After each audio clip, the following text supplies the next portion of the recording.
Welcome back to Journey Alberta. I'm Sean, and today I'm going to be showing you how to start a fire using a flint striker.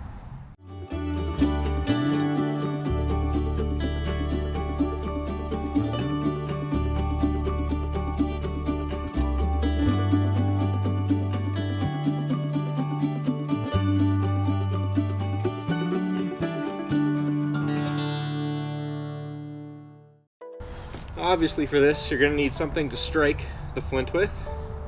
And there's the flint striker itself. Now you could start the fire using a variety of different methods. I like to use cotton or dryer lint is another good one. If you're out in the wilderness, a couple of good things would be cattails, the fluff from cattails, perfect. Also old man's beard, lichen, that's another great thing to use. So that's where I start. Put that down in there, maybe fluff out these cotton balls just a little bit. And you don't need this many. This is just an exaggeration just to show you.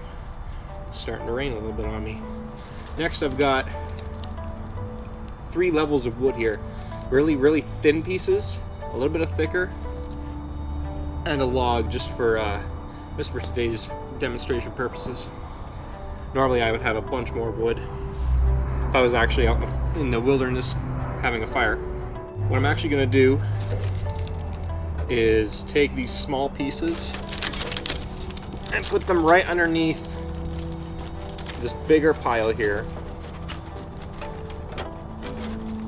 so that when I get that fire started with the cotton, I can really light it up fast.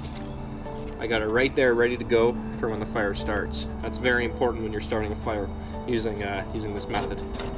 So, alright, so I've seen some people strike flint the wrong way. You're not supposed to hit at it like that. You can break your flint striker if you do that. You're supposed to just take an edge. I like to use the blade. It can dull it, but it's alright. You just take the edge, and just like that. It's very easy. So now I'm going to light up the cotton balls here. It should only take me maybe a couple strikes.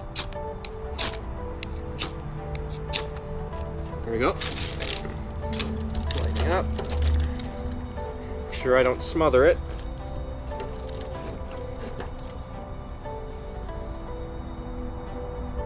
There we go.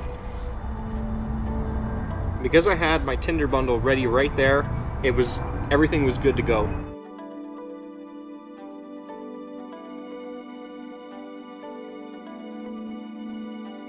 So yeah, like I said, if you're out in the wilderness, a good substitute for cotton. I always have cotton in my knife sheath on me, just in case, but a good substitute is old man's beard lichen. You can find it growing on tons of trees, and it's really dry, especially if you're in an area where it might be snowy or rainy. It's usually dry under trees. Another good substitute if you're in a swampy-ish area, cattails. Cattails work amazing. There we go.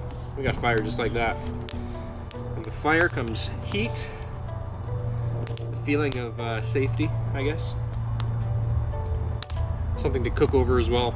So, hopefully you've enjoyed this demonstration on how to start a fire using a flint striker, and a knife, I guess, in this case. Make sure to leave a like and a comment. Comment down below, actually, if you want to see me try other methods of starting fire, such as magnesium strip, maybe a fire bow as well. Comment that down below. Subscribe for new videos coming every Friday. I'll see you next week.